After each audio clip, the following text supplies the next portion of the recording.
comme ni ñu koy faral di defee saa su ne l'actualité en temps réel ci ñi nga xam ne rek ñooy faral di ànd ak ñun si diaspora bi rawatina ak ci biir réew mi yëpp ñu ngi leen di nuyu di leen sant ku si nekk ak sa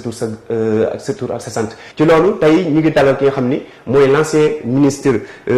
sous le régime de Abdoulaye Wade nekkoon tamit ki nga xam ni mooy porte-parole am nekk tamit ki nga xam ni mooy jiite mouvement boobu nga xam ni mooy convergence libérale patriotique nga xam ni mooy Serigne Mbacké Ndiaye kon Serigne Mbacké Ndiaye dañ lay jox kàddu bi rek nga nuyoog askan wi nuyoog waa Sénégal nuyoog diaspora laata ñuy dugg ci laaj. jërëjëf maa ngi lay nuyu di leen gërëm di rafetlu liggéey bi nga xam moom ngeen di liggéey parce que liggéeyu communication dafa bokk ci li nga xam ne luy jëmale réew kanam la donc ñu ngi ko rafetlu di nuyu Sénégalais yi nekk ci biir réew ak ci bitim réew surtout ndax gis nañu la ñu fay daj lépp ndax bëgg lu ñu indi ci réew mi bëgg lu ñu teral seen bopp teral seen i teral askan wi donc lépp lu fi dégg nit dégg te muy lu ko neex alhamdulilah bu dee safaan bay ñu ngi koy jéggalu parce que loolu suñu yéene mooy wax rek loo nga xam mën na jëmale réew mi kanam. jërëjëf monsieur le ministre ci loolu ku ne xam na ni jamono yi l'actualité bi nga xam ne moo dominé li nga xam ni rek mooy le quotidien des Sénégalais si je peux m'exprimer ainsi dafa jëm ci li nga xam ne rek mooy premièrement arrestation bi nga xam ni am na ci ki nga xam ni mooy kenn ci opposants yi lañ ko mën a wax bokk ci mouvement bu mag di kooku di Guy Marius Sagna après bi nga xamante ni gi am na lu mu wax jëme ko ci wàllu terrorisme état bi jàpp ni loolu peut-être ay kii la ay propos yoo xam ne ji non tangible la après si lañ ko interpellé ba jugé ko ba war ko yóbbu fi nga xam ni mooy ci prison bi et ci loolu selon yow comme nga nekk kilifa nekk autorité boo xam ne ji tamit di ngay dox ci yu mel nii di wax askan wi di la déglu te ngay nekk ni ma la ko mën a waxee régulateur social mais man dama lay surnommer le régulateur du peuple si loolu est-ce que mën nga ñu indil benn jàngat boo xam ne ji si situation boobu xam ni moo xew nii. waaw xam nga su ma ci indi jàngat du ma ko yemale rek ci Guy Marius Sagna wala ku mel ni moom. dama koy def de manière générale maanaam boole ko ñëpp. xam nga dañuy wax souvent boo defee dara ci réew mi ñu ne réewu démocratie la ñu nekk. waaye démocratie du la neex wax du la neex def. te man damay nekk à l'aise pour wax ci question yi parce que position bi ma am nii. bu ma nekkee au pouvoir moom lay am ma nekk à l'opposition moom lay am. damay wax toujours ni question bu ma journaliste posé dama naan ko. demal ci say archive nga xool bi ma nekkee porte-parole de la présidence de la république bi nga posé question tontu ba ma la ci joxoon moom laa delluwaat ba léegi loolu mooy réew bu ñu fi nekkee kenn ku nekk da nga am sañ-sañu doxal wax jëf mais sañ-sañ boobu nga aussi bul fàtte ni ñi ngay jàkkaarloo di wax ak ñoom it dañu am seen sañ-sañu bopp tout à fait réew mi ci boppam nag xam ne ñun ñëpp moo ñu boo li def réew mi ci boppam dafa am sañ-sañam kon mu ngi mel ni marche mu ngi mel ni meeting mu ngi mel ni déclaration nga xam nit daf koy def encore une fois kenn ku nekk am nga droit def ko mais soo koy def dafa am ci charte yoo koy war a teg tout à fait xam nga da ngay dégg toujours bu manifestation amee ñu ne wooy waruñu ko interdire parce que manifestation bi dañ ko inscrire dans la constitution droit de marche droit de manifestation c'est vrai dañ ko inscrire mais bu ñu fàtte ni constitution bi mun na ne am nga droit marche am nga droit manifester am nga droit bind ci journal am nga droit wax ci télé am nga droit wax ci rajo daf ko encadrer dafa am ay loi ak règlement yoo xam moom la tegal boo jëlee kaaw marche bi dañ lay wax ni la 72 heures avant na nga bind autorité bi wax ko ni ko lii ak lii laa bëgg a def jox ko turu ñetti organisateur ak seen adresse wax ko li tax nga di ko def bu dee na nga def marche ñun la da ngay wax heure bi ngay tàmbali fan nga jóge ak fan nga ko bëgg a yemale même constitution bi moo may autorité bi parce que buñ nga nee demal ci autorité bi wax ko am na lu tax loolu mooy constitution bi la may yow nga def marche moo may autorité bi droit wu ni lii kat mën na am wala mënta am loolu autorité bi moo koy apprécier loolu dafa valable également ci déclaration nit di def moo xam ci rajo la moo xam ci journal moo xam ci feneen lépp loo ci def am nga droit def ko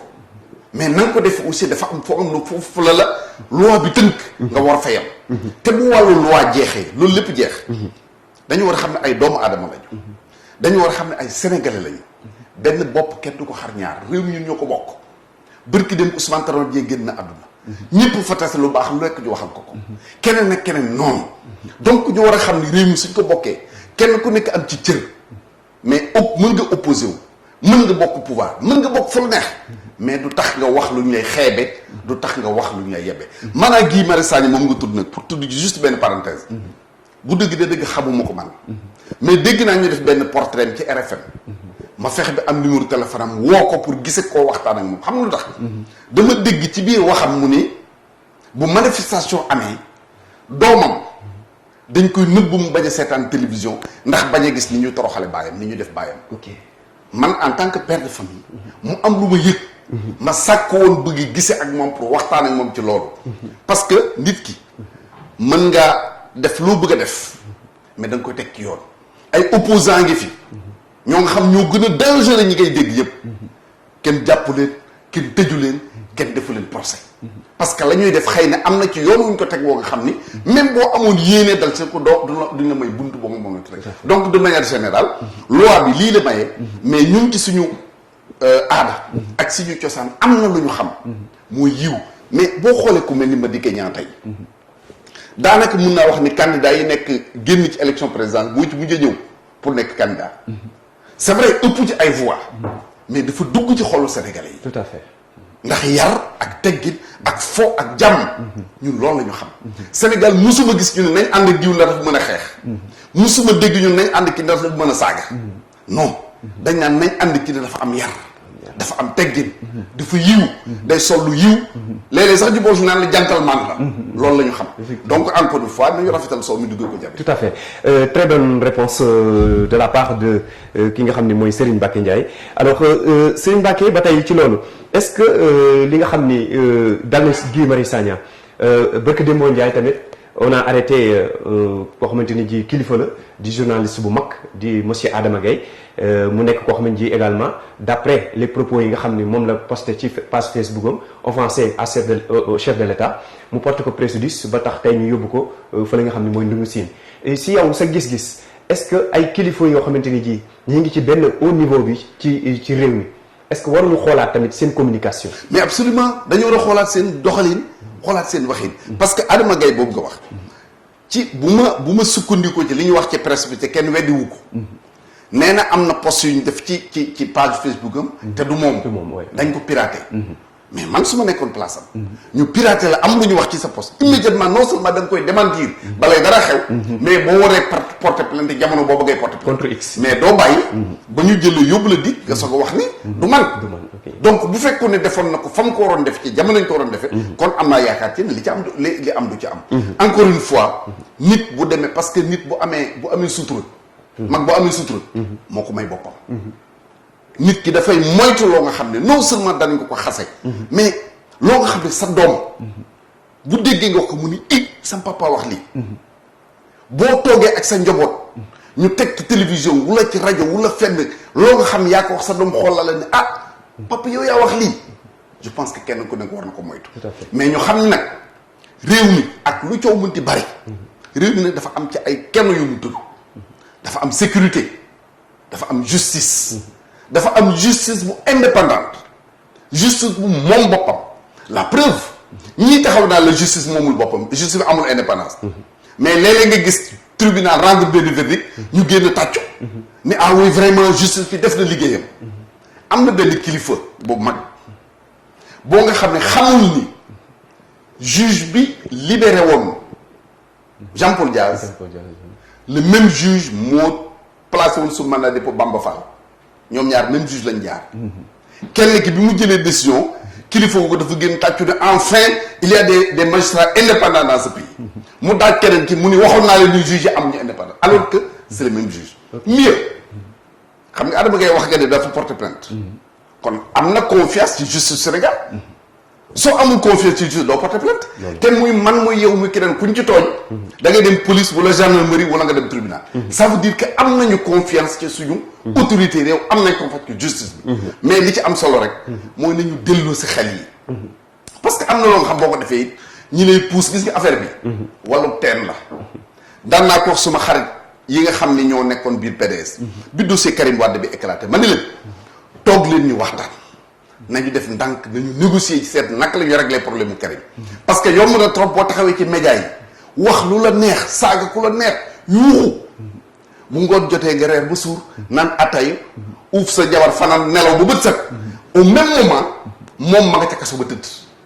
donc loolu dafa nekk loo nga xam kenn ku nekk da nga koy moytu te am na loo nga xam ni bu ko waxtaan réglé wul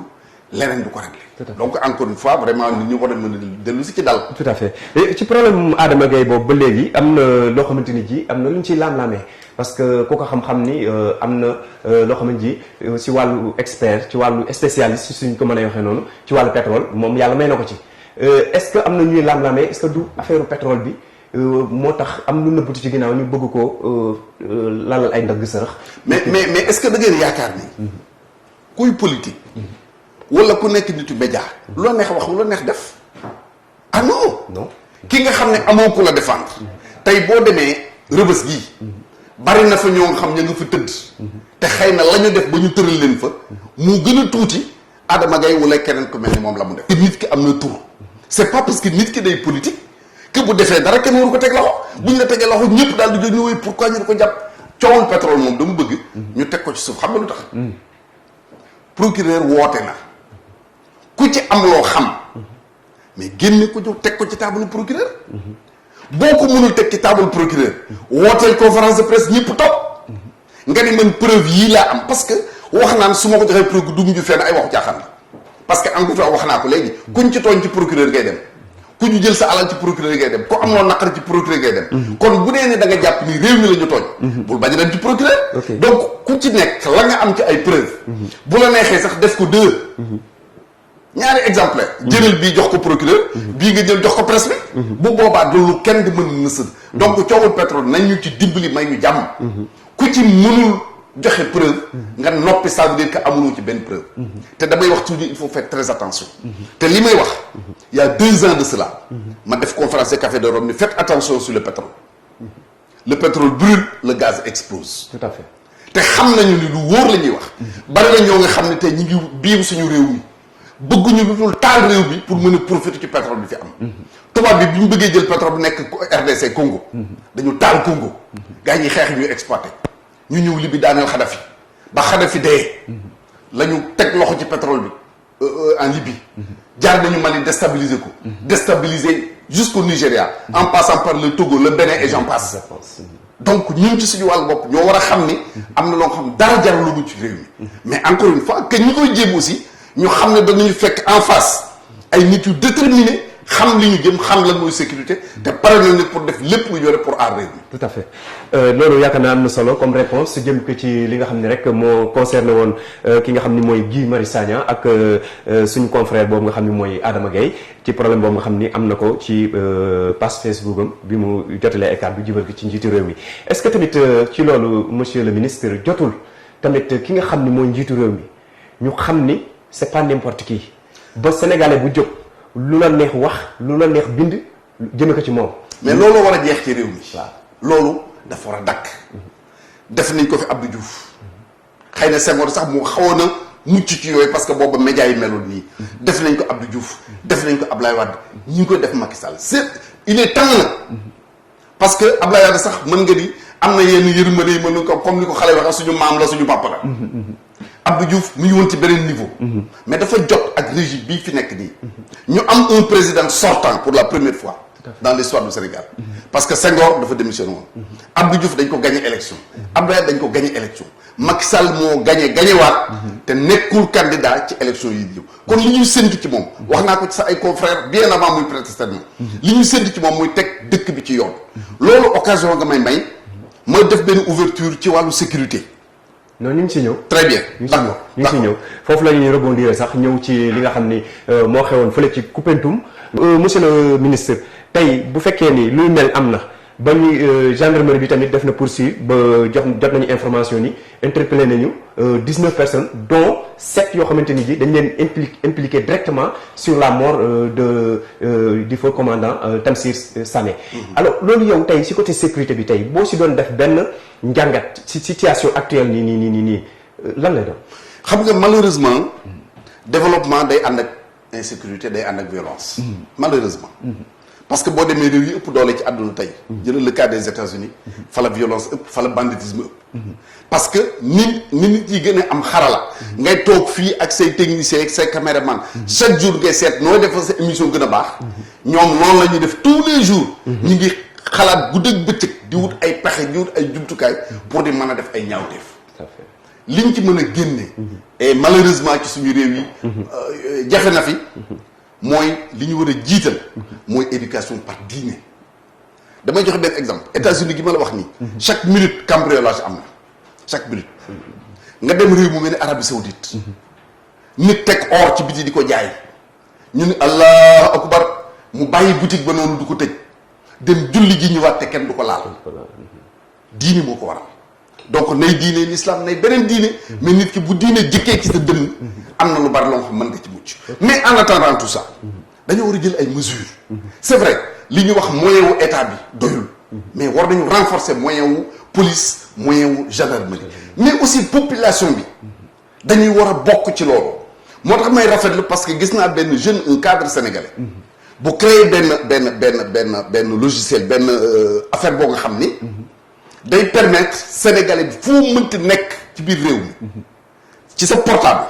boo gisee kuy def ñaawteef da nga naan takk bés benn bouton immédiatement à la ci fraction de seconde bi mu dem gendarmerie dem police ci benn centrale boo nga xam ne moom la ñuy créer ñay nekk ci centrale bi aussi ci moment boobu danañu xam ban agent moo gën a jege tel endroit pour mën fa intervenir. Tout à fait. Gis naa ko je sais même que jox na ko au ministre de l'intérieur dégg naa dem président ci conseil des ministres mu wax loo xaw a jëm ci loolu je pense que idée bu intéressante la mais beneen bi ci des est-ce que jaadu na immeuble bii kenn xamul ñan ñoo fi dëkk c'est extrêmement grave. Très grave. C'est vrai d'accord naa ñu wax intégration africaine dans le cadre de la CEDEAO ku mu neex dëkkal mais kii ñëw di dugg ci réew mi war nañ xam kanam war nañ xam ci lu muy yëngatu war nañ xam ban façon nit la te Moustapha ko wax ministre de l'intérieur il faudrait que ñu fexe ba ki am këram di ko louer donte boutique la fay louer nit donte magasin la donte benn pantre la fay louer nit contrat ba muy signé ak moom filiation complète am di ci nekk war na dem mairie war na dem police mën a xam ni immeuble bii kat fanweeri néeg a ngi fi diw ak diw ak diw ak diw ñoo fi dëkk mais ay ponkal yoo nga xam ne dañuy ñëw benn appartement ñaata ñu ni 300 000 ñu jox la avance sur 1 an bu ñu xëyee du ñu génn kenn du lu ñu gis bëccëg ba la génn gis 6 heures 7 heures la ñuy sangu génn bu ñu génnee ngi ci biir cyber yi mais loolu tant que réew mi ngi ko def noonu kenn mënul régler problème sécurité bi donc loolu c'est des mesures énergiques yoo nga xam jàpp naa ne état bi war na ko mën a jël oui on est d'accord Afrique ñëpp war nañ mën a ñëw biir Sénégal mais ku fi ñëw da nga fa war a ñëw nekk en règle parce que amul benn réew booy dem ci Afrique jëlal réew yi ñu wër Gambie ñu gën a jege Mauritanie ñemewu fa bërki dem ba njaay am na ay Sénégalais yu ñu jëlee Mauritanie parce que dañu nekk woon en règle am na ñu amoon ay problème Gambie parce que nekkuñu en règle mënuñoo dem ci réewu jàmbur nekkoo fa en règle ba pare loo neex def mënoo dem ci réewu jàmbur également te autorité xamuñu ni diw dugg na ci réew mi heure bu la neexee dugg heure bu la neex génn tant que loolu mu ngi ko ne kenn mënu fex ba régler problème sécurité. Tout à fait monsieur le ministre une très bonne réponse par rapport à la situation de l'insécurité au notre pays léegi ci loolu est-ce que mënoo yow en tant que autorité en tant que koo xamante ni ji macha allah dañ la respecté ci wàllu li nga xam ne rek mooy maanaam médiation ni ma ko mën a waxee comme ni ma la ko waxee. dama lay surnommer le régulateur du peuple. Pourquoi pas parce que c'est pas pour rien que à chaque fois ñuy soxla say intervention parce que amoo parti pris amoo koy xoosal gannaaw wala koy dox si moom di ko neex toujours li ngay wax boo ko déggee rek da ngay xam ni c'est dans l'intérêt commun macha allah ci loolu kon est-ce que jotul tamit ci li nga xam ni mooy problème insécurité boobu ak ñi nga xam ne ay étrangers lañu malgré c'est l'intégration africaine on est d'accord c'est le panafricanisme on n'en disconvient pas mais du coup il faut que tamit ñu xool Sénégal ñiy dugg ñiy génn comme ni nga ko waxee noonu est-ce que loolu jotul état bi aussi ñu jël si ay jéego jox si ay jéego. mais moom ngay wax loolu état bi war a def. moom la ñu war a def mënuñu bàyyi fu nit ne jóge dugg. mais en cas génn à quand.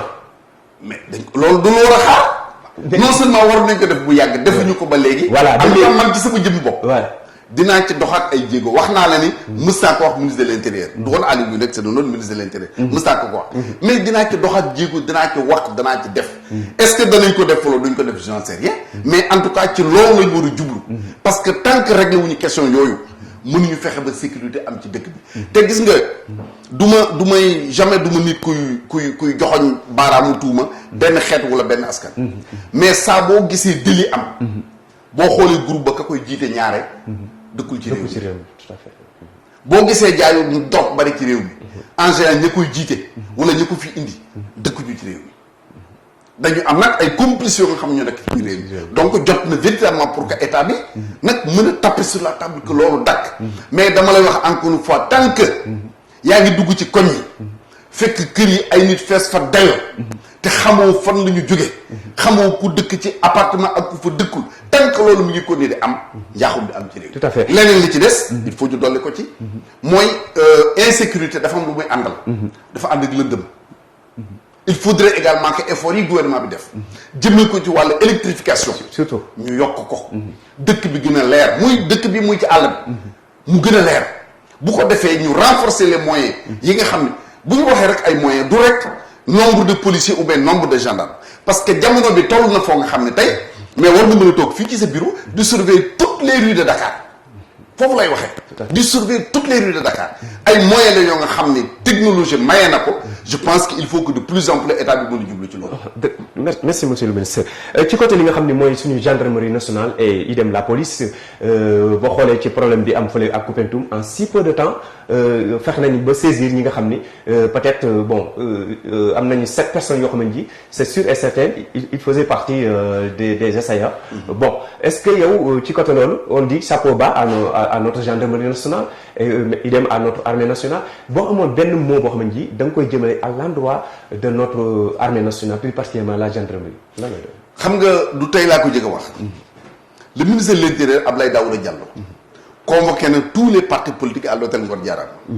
keroog bi mu bokk naa ci les 3 premiers intervenants bi ma jëlee kat dama wax ni tous les hommes politiques yi fi toog nii li ngeen war a jëkk a def mooy nañ voté benn motion de remerciement et de félicitations destinée à nos forces de défense et de sécurité. Tout à fait. parce que tey affaire bii la ñu dégg mais amul benn semaine booy dugg ba mu jeex te soit c'est la gendarmerie soit c'est la police la douane l'armée ainsi de suite même les agents des eaux et forêts te déjoué wuñu benn complot ba nga xam c'était contre le Sénégal prison yi day fees dell ak ay terroristes xëy na kenn du ko yëg ak yeneen yoo nga xam ni vraiment c'est des prouesses yoo nga xam suñu police suñu gendarmerie dañ koy réussir donc vraiment dañu leen di jaajëfal encore une fois gis ni même bi nga xam ne moo am fële ci Koupentoum bi ngay wax nii à la limite même da ngay dem daa nga ne ndogalu yàlla sa xel daf ci dugg ci ni mu demee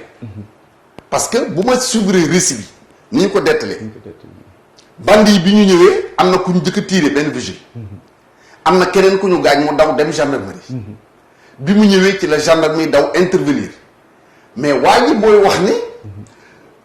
bi mu toogee parce que moom dafa toog ci brigade di leen xaar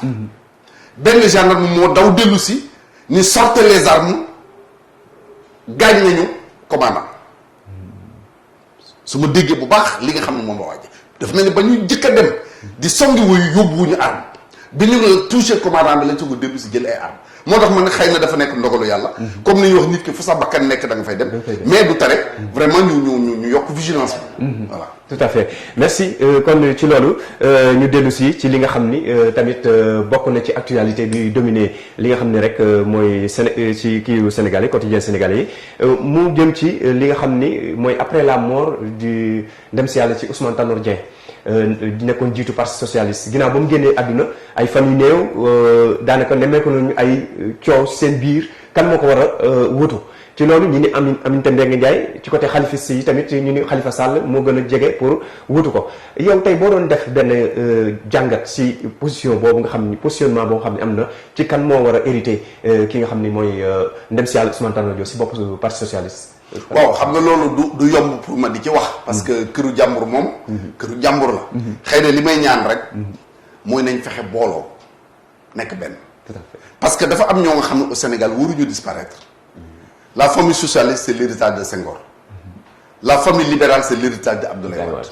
la famille de gauche pratiquement amatuñu doole tellement mais au moins ces deux grandes familles politiques war nañu fexe ba ñu retrouver wu moo tax gis ni ma dégg depuis 2012 may théoriser les retrouvailles de la grande famille libérale xëy na ci njàll bi ba mu koy wax tuumaal nañ ma tax nañ ma du lu ne waaye ña ma doon wax naan day transhumé day def ñoo ma fa jëkk bu dee responsabilité ñoo ma ko fa ëpp kon damay sant yàlla encore une fois les socialistes na nekk waa PS waa AFP waa grand parti tous ces partis yi nga xam dañu nekk la famille de Senghor war nañ mën a retrouver wu même bu ñu nekkul dans le cadre de même parti ñu nekk benn mouvement socialiste boo nga xam ne day mën a peser dans l'intérêt du Sénégal la famille libérale que ce soit le PDS que ce soit l'APR, que ce soit le Rewmi, que ce soit le Bokk Gis Gis de Pape Diop, ainsi de suite. Tous ces partis libéraux également war nañ mën a retrouver wu dans un cadre boo nga xam c'est un cadre libéral. Au moins mu am ñu deux grandes forces politiques. nga dolli ci maintenant la gauche sénégalaise bi nga xam ni musul am doole en tant que booy compter musul am doole. mais en termes de réflexion, d'engagement, de formation des cadres, li mu def fi benn parti def ko au Sénégal. Donc je pense que ces trois grandes familles politiques là, en tout cas ku bëgg réew mi avancer politiquement, war nga def tout pour que ces grandes familles mën a retrouver wu. Donc loolu laa mën a wax ci les retrouvailles de la famille socialiste. Quant au problème PSOPS, bon c'est un peu difficile pour ma la ci prononcer. Mais est-ce que yaakaar nga dana yomb pour succession bi. Mais dara yombul ci àddina. li ñu tax di def dafa jafe. yaa ngi may laaj may wax. su ma waxee toj ñu wëree ma réew mi. du dëgg dara yombul. mais justement Abdou Diouf moo doon wax ne c'est le difficile qui est le chemin. Et je pense qu'il a raison. lu yomb. njëlbéen nga du baax. mais njëlbéen gi bu méttee mën nga am yaakaar ci ni fin ba mën na am jàmm. espérons la. Très bien monsieur le ministre alors dañuy ñëw ci li nga xam ne nag moo jëm si yow boo xoolee ci jamono nekkoon nga PDS. nekkoon fa ministre nekkoon porte-parole ki nga xam ni mooy maître Ablaye Wade ay jamonoy dox ba nga xëy génn comme sa yeneen morom yi ni ñu ko defee nga daal di créer li nga xam ni mooy sa convergence libérale patriotique boobu nga xam ni mooy sa mouvement boobu est-ce que mën nañu xam Serigne Mbacké Ndiaye fan la toll ci yëngu-yëngu activité politique am. ginnaaw bi nga génnee. alors man sama wax naa ko léegi sama objectif principal. moo doon fexe ba dajale la famille libérale.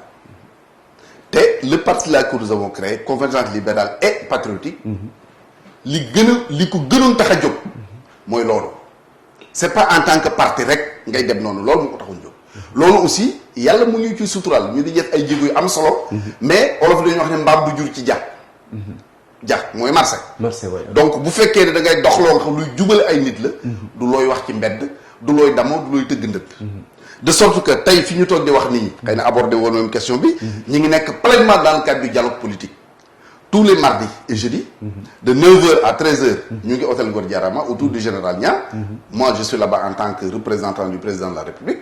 donc ñu nekk foofu di discuter naka la ñuy war a def pour régler les problèmes politiques presque tous les partis nag ña nga fa en dehors presque du PDS tous les autres parce que même ñi fa nekkul directement boo jëlee parti yi nga xam dañ nekk dans le front national le front est représenté là-bas le PASTEF est représenté là-bas dégg naa sax keroog benn je pense c'est le chef des cadres le responsable des cadres de PASTEF ci benn rajo muy wax naan PASTEF ne participe pas c'est pas exact PASTEF participe bel et bien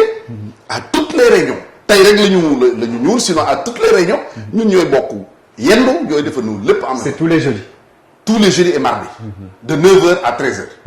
donc ñu ngi liggéey ñu ngi waxtaan encore fois pour revenir ci question bi yëngutu yooyu bokk na ci li nga xam ne ñu gënoon ñor véritablement ñi ngi ciy def li nga xam ne moom lañ mën pour que ñu gën a mën a avancer mais pour revenir à notre parti ñii nekk ak ma yëpp xam nañ ko nit boo nekkee ci mbir parce que damay wax toujours ni en dehors de Wade Ablaye Wade en dehors de Ablaye Wade mënuma am fi Ilimane man ko au plan politique Wade jeexee parce que 1976 ba fii ñu toog di wax ma nekk acteur politique xëy na bari nañu fii ñëw am na ñoo xam ñoo ma mag te mën naa leen dikk ci arène politique bi donc dafay am foo am fooy egg foo nga xam li nga war a def mooy reculer jeunes yi nga xam dañu ànd ak yow nga pousse leen ci kanam encadrer leen jàppale leen pour que xëy na sax yow fa nga egguloon au plan politique ñoom ñu mun fa egg donc loolu mooy suñu gis-gis à l'heure actuelle voilà loolu yaakaar naa ni am na solo bu ñu xoolee tamit am na loo xam ne dañ ko nemmeeku depuis mën nañoo wax 45 ans d'existence pour le parti PDS ba léegi depuis bi Ablaye Wade quitté gisuñu kenn ci ancien ñi nga xam ne ñooy militants yi wala leaders yi wala autorités yi nga xam ni ñoo nekkoon devant de la scène ba tey gisuñu kenn ku ci génn di wax ci intérêt parti PDS libéral. loolu gis ngeen loolu est-ce que lu normal la. non attends ñu ngi ciy wax xëy na ndañu gisee ni mooy intérêt PDS ñoom noonu la ñu mën a waxee. ñu ngi ci waxee noonu. maintenant li ci ëpp solo xam nga keroog bi président bi ñu lancé le dialogue national au palais. bokk naa ci ñi njëkk a ñëw ma toog. di xool ñi nekkoon ay responsables yu nekkoon dans le gouvernement de Wade. te nekk aujourd'hui dans la mouvance présidentielle. au moins ça fait une trentaine. mat 30. donc ñi nga xam ne ñoo fa des. xëy na peut-être c'est vrai ñi nga xamoon PDS ñëpp tey. gisatoo leen ci biir loolu ku nekk nag ak say raison valable na valable je n'en parle pas du ma ci wax sama yoon nekku ci man sama bopp laa xam man leer na ma ni li ma fa jëlee c'est des raisons valables du ma toog ci mbedd di ko wax parce que damay wax toujours ni parti politique ba nga ciy dugg yëgaloo ko nit ñi boo ciy génn amoo looy dem di ko yëgal nit ñi deuxièmement ànd doomu aadama dafa mel ni sëy day neex ngeen di ànd ëllëg am na nu muy demee ngeen tàggoo mais bu ngeen tàggoo jarul dem ci benn naan sama jabar ji lii la def sa jabar ji naan sama jëkkër lii la def àndoon ngeen ci sutura ak ci ngor tàggoo ngeen séq leen li ëpp solo mooy jàmm boo gisee man en politique dootuma wax classe politique sénégalaise je parle de corps politique parce que pour man classe politique amul ñun ñëpp benn lañu ñoo bokk école yi ñoo bokk ngénte yi ñoo bokk ceet yi ñoo bokk dëj yi ñoo bokk lamb ji lépp ñoo ko bokk ñoo koy àndandoo dans une même famille ñëpp a nga fay fekkandoo donc classe amu fa dëkk yi nga xam dafa am ay classe politique c'est différent du Sénégal dans un gouvernement da nga ci fekk tey ay socialistes ay libéraux ay leneen ak leneen ak leneen noonu la Sénégal di doxee donc jàpp naa ni oui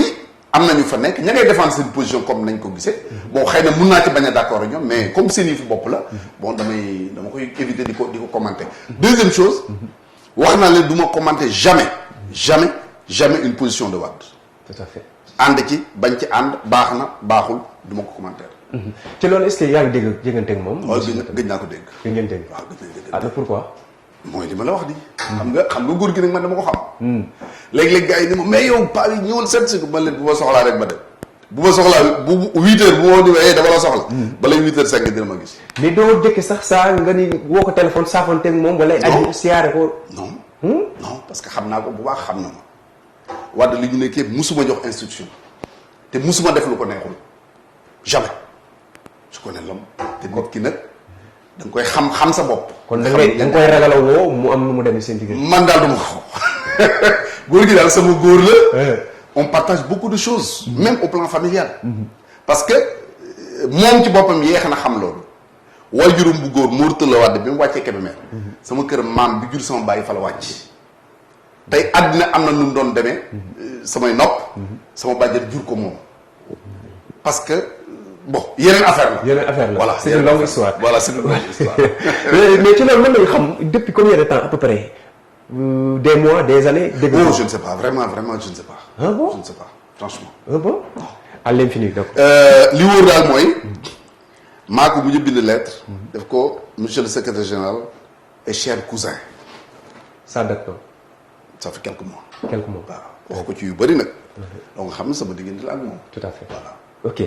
bon monsieur le ministre Serigne Mbacké Ndiaye tey bu fekkoon ni tey nii li nga xam ni moo jëm ci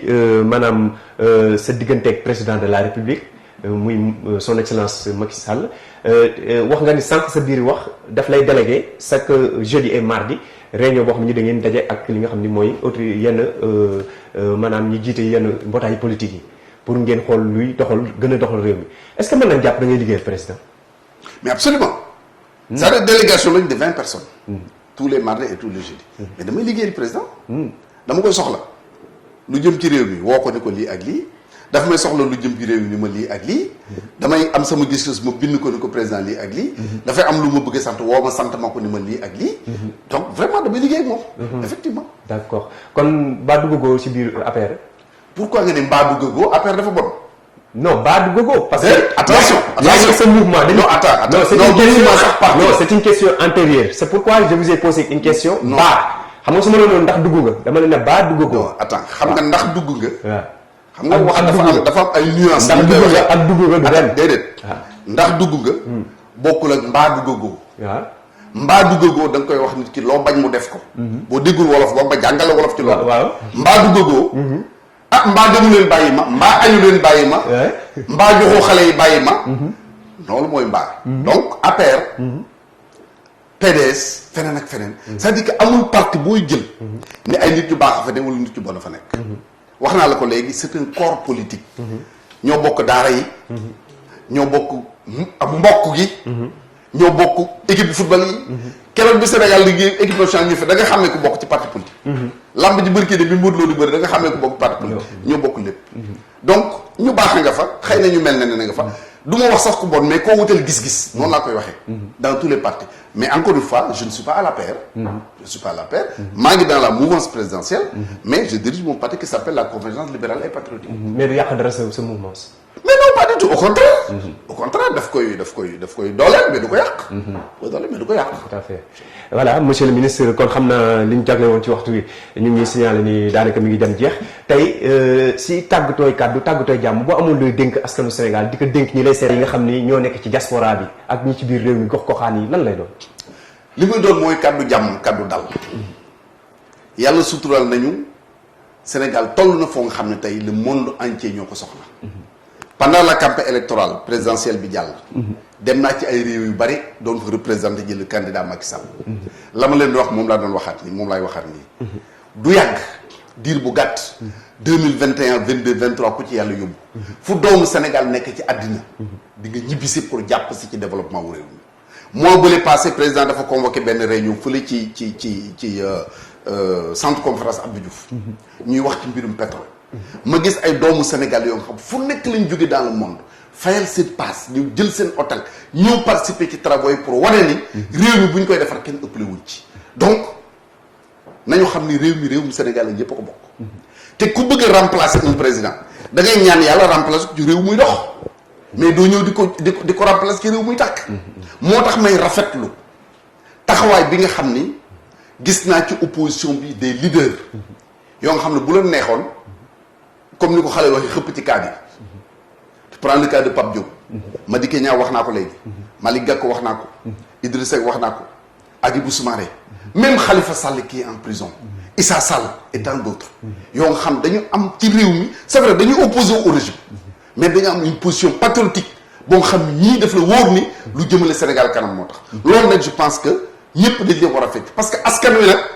ñun ñi politique ñoo dof ba pare yaakaar bi ñoo gën a muus askan wi mais askan wi ñu gën a muus askan wi xam na fi mu jëm xam na li mu bëgg la preuve ça bu élection jotee dañ leen dëkk bi dina tàkk coow li bari mais bu jour élection jotee balay 2 heures di jot askan wi def li mu war a def toog jàpp njàmburam te du ci boole coow réew mi woon nag boo ko xamee boo ci nekkee da nga xam ni réewu jàmm nga nekk réewu dal nga nekk encore une fois man loolu laay woo Sénégal yi. monsieur le ministre Cheikh Mbacké Ndiaye Sénégal 7 ñu ngi lay gërëm di la sant. maa ngi leen di gërëm di leen sant di rafetlu liggéey bi encore une fois di nuyu sénégalais yi nekk ci biir réew ak ci bitim réew di leen wax jaageen jëf. incha allah rabbi dina baax. voilà mbokk yi tey mu nekkoon seen émission bi nga xam ne ñu ngi ci dalaloon monsieur le ministre Serigne Mbacké Ndiaye nekkoon ancien ministre ci régime Abdoulaye Wade tey moom lañ dalaloon ñu wax li nga xam ne mooy question yi jëm ci situation bi nga xam ni fi la Sénégal toll nga xam ni saa su ne suñu tolloo ci ay jafe-jafe wala ay xat-xat dañuy woo ñu mel ni ñoom ñu saafonte ak ñoom essentiel tey li nga xam ne mooy ay kàddu yoo xam ne ji dana nekk njëriñu askan wi kon may sant sama équipe technique bi mu àndaloon Yaya ak Djili ci caméra yi di sant toute l'équipe du Sénégal 7 di sant waa rédaction di sant tout le monde mais di sant tamit nos amis de la diaspora et ñi nga xam ne ñoo ñuy seetaan ci biir réew mi ak ci biir réew mi gox-goxaan yépp ñu ngi leen sant di leen gërëm di leen jox beneen numéro ci beneen angle